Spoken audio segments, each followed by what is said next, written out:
నోటీసులు ఇవ్వడాన్ని నిరసిస్తూ ఇక్కడ చేపట్టినటువంటి ధర్నాకు ఇంత పెద్ద ఎత్తున హాజరైనటువంటి తెలంగాణ వాదులందరికీ కూడా ఉద్యమాభివందనాలు తెలియజేస్తా ఉన్నాను. తెలంగాణ జాగృతి నుండి మరి ధర్నా చేస్తామని ప్రభుత్వానికి మేము రిక్వెస్ట్ చేసినాం. పోలీసు వాళ్ళు పర్మిషన్ ఇచ్చిండ్రు. కానీ అయినా మరి ఎందుకంత భయమో వెనుక కూర్చుంటున్నటువంటి ఆడబిడ్డల్ని కూడా పోలీసు వాళ్ళు డిస్టర్బ్ చేయడం అవసరం లేదు. దయచేసి కోఆపరేట్ చేయండి. విత్ పర్మిషన్ చేస్తున్నాం ధర్నా, మేము ఉట్టిగా చేస్తలేము. రెండవది, జిల్లాల నుండి వచ్చేటటువంటి మా నాయకుల్ని మీరు బైండ్ ఓవర్ కావాలని చెప్పి బలవంతంగా పోలీస్ స్టేషన్లకు తీసుకెళ్లడం, మంచిర్యాల్ మా పెద్దపల్లి జిల్లా అధ్యక్షుని అట్లానే మా కందుల ప్రశాంత్ని ఇట్లాంటి వాళ్ళందరినీ మంచిర్యాల్ రామగుండ జిల్లాల్లో మరి బైండ్ ఓవర్ కావాలని ఫోర్స్ చేస్తున్నటువంటి కండెం సురేష్ గారిని అందరినీ కూడా అరెస్ట్ చేస్తూ ఉన్నారు. ఇది కరెక్ట్ కాదు. ప్రభుత్వం పర్మిషన్ ఇస్తే ప్రజాస్వామ్యం ప్రజాపాలన అని చెప్పుకుంటున్నారు. మా వాయిస్ వినిపించనియాలి. అంత భయం అయితే పర్మిషన్ ఇవ్వకండి. ఎందుకోసం భయపడుతున్నారు ఇవాళ ముఖ్యమంత్రి గారు కానీ ప్రభుత్వం కానీ? ఎందుకంటే మీరు చేస్తున్నది 100% తప్పు అన్న విషయం మీకు తెలుసు. ప్రజాక్షేత్రంలో మేము మిమ్మల్ని ఎండగడతామన్న విషయం తెలుసు. అందుకే ఇవాళ చేస్తున్నటువంటి ప్రజాస్వామ్యబద్ధంగా చేస్తున్నటువంటి ధర్నాను మీరు అడ్డుకోవాలని చూస్తూ ఉన్నారు. ఊరుకునేది లేదు. మీరు మమ్మల్ని ఇక్కడ అడ్డం పడితే హైదరాబాద్లో చేయనీయకపోతే జిల్లా పోతాం బిడ్డ, గల్లీ తిరుగుతాం. మీరు చేస్తున్నటువంటి అన్యాయాన్ని వివరించి చెప్తామని కూడా ఈ సందర్భంగా ప్రభుత్వాన్ని మేము హెచ్చరిక చేస్తూ ఉన్నాం. ఏం తప్పు చేసిరు కేసీఆర్ గారు? నీళ్ళు ఇవ్వడం ఆయన చేసినటువంటి తప్ప? నిధులు తీసుకురావడం ఆయన చేసినటువంటి తప్ప? కేసీఆర్ కిట్ ఇవ్వడం ఆయన చేసినటువంటి తప్ప? అభివృద్ధి పదంలో తెలంగాణను దేశంలో నంబర్ 1గా నిలబెట్టడం తప్ప? ఏం తప్పు? ఎందుకోసం నోటీసులు ఇచ్చిరని ఇవాళ తెలంగాణ జాగృతి తరఫున, యావత్ తెలంగాణ సమాజం తరఫున నేను కాంగ్రెస్ ప్రభుత్వాన్ని ప్రశ్నిస్తా ఉన్నాను. కాళేశ్వరం ప్రాజెక్ట్ అంటే కేవలం 3 బెరాజులేనా? కాళేశ్వరం ప్రాజెక్ట్ అంటే కేవలం 3 బెరాజులే అని చెప్పి మీరు ఒక కాంగ్రెస్ కమిషన్ వేసిండ్రు. అది జ్యుడిషియల్ కమిషన్ కాదు, ఏం కాదు.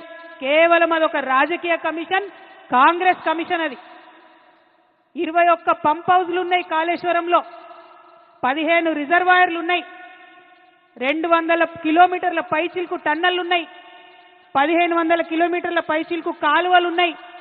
కాళేశ్వరంలో ఎత్తిపోసిన మట్టితోని దాదాపు 300 పిరమిడ్లు కట్టొచ్చు. కాళేశ్వరంలో వాడినటువంటి స్టీల్తోని ఒక 100 ఐఫిల్ టవర్లు కట్టొచ్చు. కాళేశ్వరంలో పోసినటువంటి కాంక్రీట్ తోని ఒక 50 బుర్జ్ ఖలీఫాలు కట్టొచ్చు. అంత పెద్ద ప్రాజెక్టు కాళేశ్వరం ప్రాజెక్టు మొత్తం కంప్లీట్ అయితే 35% తెలంగాణ భూభాగానికి సాగునీరు ఇచ్చేటటువంటి ప్రాజెక్టు కాళేశ్వరం ప్రాజెక్టు. 40 టీఎంసీలతోని శాశ్వతంగా హైదరాబాద్కు మంచినీళ్ళు ఇచ్చేటటువంటి ప్రాజెక్టు కాళేశ్వరం ప్రాజెక్టు. 16 టీఎంసీలతోని మన పరిశ్రమలన్నిటికీ కూడా నీళ్ళు ఇచ్చేటటువంటి ప్రాజెక్టు కాళేశ్వరం ప్రాజెక్టు. ఇన్ని ప్రయోజనాలు ఉన్న ప్రాజెక్టు, ఒక నదిని మొత్తం ఎత్తిపోసినటువంటి ప్రాజెక్టు, ఎక్కడో 90 మీటర్ల అడుగున ఉండే నీళ్లను 630 మీటర్ల పైకి ఎత్తిపోసేటటువంటి project. Multi level lift irrigation scheme, మామూలు multi level lift irrigation scheme కాదు, world's largest multi level lift irrigation scheme. నేను ఇవాళ ఛాలెంజ్ చేస్తా ఉన్నా, కేసీఆర్ కాబట్టి, గట్టి గుండె కాబట్టి, ధైర్యం ఉంది కాబట్టి ఇటువంటి ప్రాజెక్ట్ని ఆయన ఆలోచన చేయగలిగింది. ఈ కాంగ్రెస్ ప్రభుత్వం కనీసం కల కూడా కనలేదు అటువంటి ప్రాజెక్టు కట్టాలి తెలంగాణకని. ఆయన తెలంగాణ యోధుడు, నీళ్ల కోసం పుట్టినటువంటి ఉద్యమం కాబట్టి గోదావరి నదిలో నీళ్లు మన వాటా మనకు రాకపోతే తెలంగాణ ఎడారిగా మారుతుందనే విషయం కేసీఆర్ గారికి తెలుసు కాబట్టి ఇంత పెద్ద ప్రాజెక్టుకి ఆయన రూపకల్పన చేసింది. అంతకుముందు రాజశేఖర్ రెడ్డి గారు ప్రాణహిత చేవెళ్ల ప్రాజెక్ట్ అని పెట్టి కేవలం 16 టీఎంసీలు తెలంగాణకు వచ్చేటట్టుగా ప్లాన్ చేస్తే కేసీఆర్ గారు దాన్ని మార్చి 16 టీఎంసీలు నిలవ ఉండడం కాదు, 141 టీఎంసీలు నిలవ ఉండాలి అని 15 రిజర్వాయర్లు కట్టిండ్రు. నా తెలంగాణ రైతు ఎన్నడూ కూడా మొగులకు ముఖం పెట్టి చూడొద్దు. వాన పడ్డా పడకపోయినా తెలంగాణ సస్యశ్యామలంగా ఉండాలని కట్టినటువంటి ప్రాజెక్టు కాళేశ్వరం ప్రాజెక్టు. మీ అందరికీ తెలుసు, ఆనాడు జలయజ్ఞం పేరుతో ధనయజ్ఞం చేస్తే మెగా కృష్ణారెడ్డి లాంటి వాళ్లకు 90% కాళేశ్వరం పనులు ఇచ్చిండ్రు. మనం తెలంగాణ తెచ్చుకున్న తర్వాత కంటిన్యూ చేసుకుంటూ పోయినాం, రీడిజైన్ చేసుకున్నాం ఆ ప్రాజెక్ట్ని. ఇవాళ నిర్మల్కి, నిజామాబాద్కి, కరీంనగర్కి, వరంగల్కి, మెదక్కి, నల్గొండకి, ఖమ్మంకి ఇన్ని జిల్లాలలో లక్షల ఎకరాలకు నీళ్ళిచ్చే ప్రాజెక్టు కాళేశ్వరం ప్రాజెక్టు. డైరెక్ట్గా 20 లక్షల ఎకరాలు, ఇండైరెక్ట్గా ఇంకొక 18.5 లక్షల ఎకరాలకు, అంటే టోటల్గా కాళేశ్వరం పూర్తయితే 40 లక్షల ఎకరాలకు నీళ్ళు వస్తాయి. అవన్నీ పక్కకు పెట్టిండ్రు. కేవలం ఒకటే ఒక కుట్ర, ఏంది? కేసీఆర్కు పేరు రావద్దు. రైతు బంధు ఇచ్చినందుకు కేసీఆర్ని గుండెల్లో పెట్టుకున్నారు రైతులు.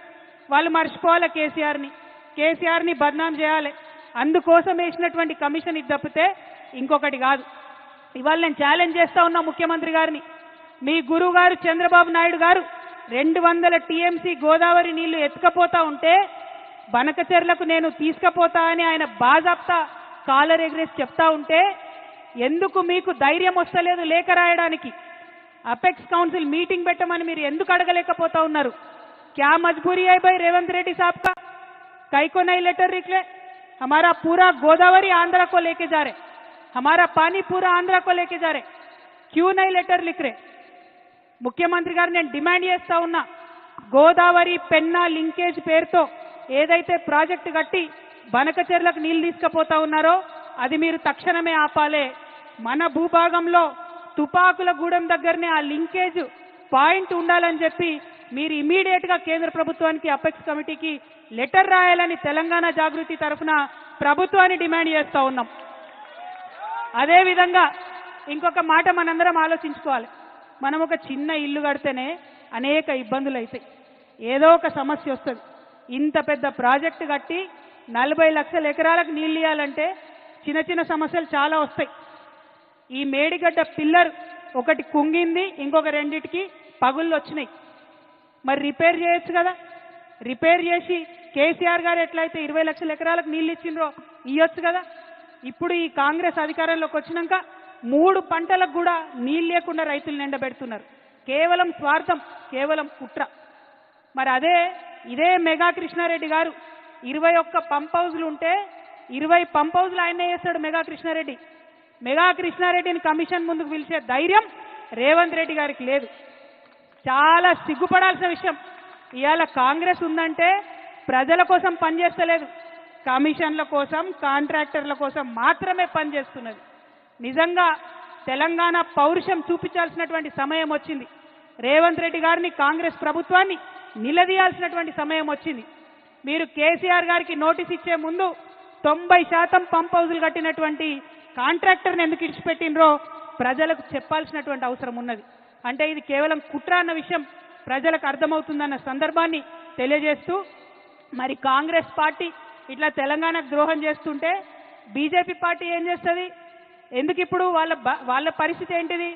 చంద్రబాబు నాయుడు మీద ఆధారపడే కేంద్రంలో వాళ్ళు అధికారంలో ఉన్నారు.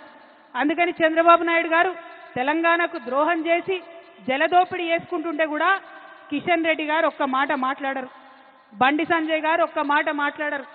8 మంది ఎంపీలను గెలిపించి 8 మంది ఎమ్మెల్యేలను గెలిపిస్తే 8 రూపాయలు కూడా మనకు బడ్జెట్ లేకపోతే మాట్లాడేటటువంటి ధైర్యం లేదు. బీజేపీ పార్టీలో ఒకడే ఒకడు తెలంగాణ బిడ్డ ఈటెల రాజేంద్రన్ ఉన్నాడు, మరి ఆయనన్న మాట్లాడతాడేమో అని నేను అనుకున్నా. కానీ గోదావరి నీళ్లు అక్రమంగా చంద్రబాబు నాయుడు గారు తరలించకపోతుంటే ఈటెల రాజేంద్రన్న కూడా మాట్లాడలే.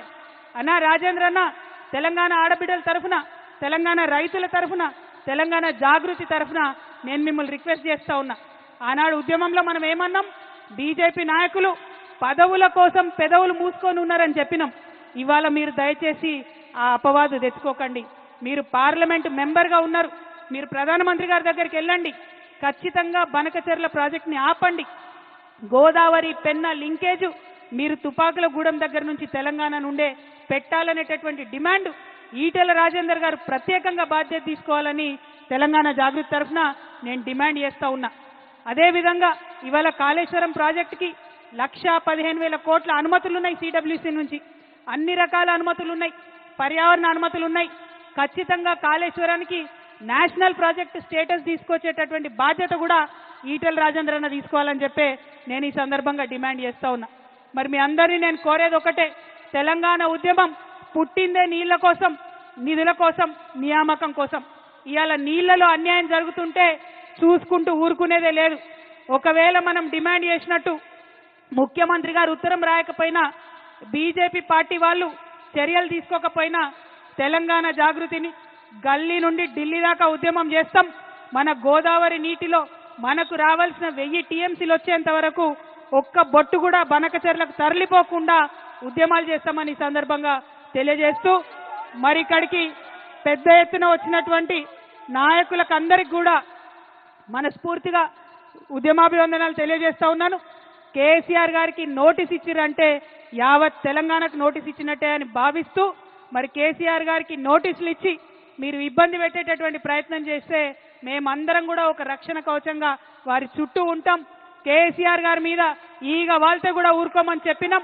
ఖచ్చితంగా అదే పదునైనటువంటి స్వరం వినిపిస్తామని ఈ సందర్భంగా తెలియజేస్తూ, మరి నీళ్ళు ఇచ్చిన కేసీఆర్కి నోటీసులు ఇవ్వడం అంటే నిజంగా సిగ్గుపడాల్సినటువంటి సందర్భం. మళ్ళొక్కసారి చెప్తా ఉన్నాం, ఖబర్దార్ కాంగ్రెస్ నాయకులారా, ఖబర్దార్ ఖబర్దార్. జై తెలంగాణ, జై కేసీఆర్, జై జాగృతి, జై తెలంగాణ.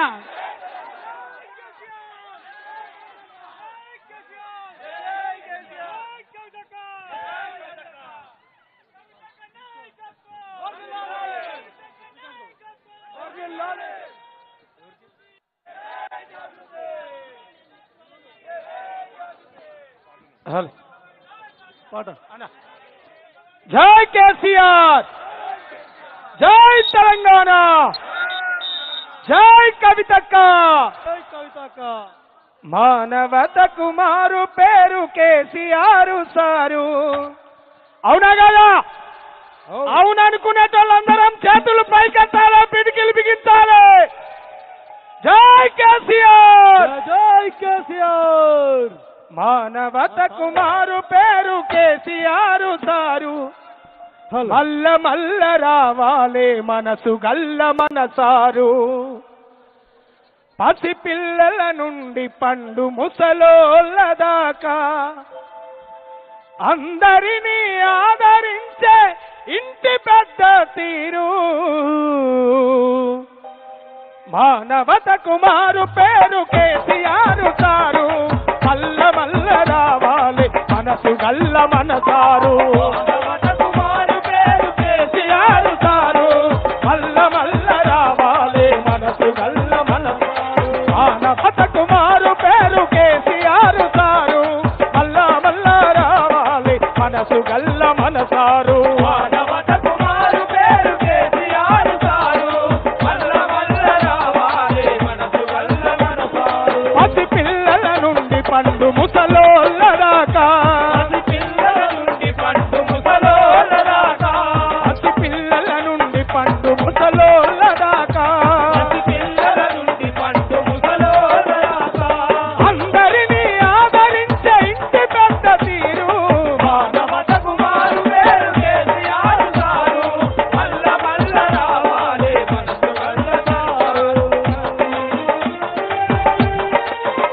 జై కేసీఆర్, జై కేసీఆర్.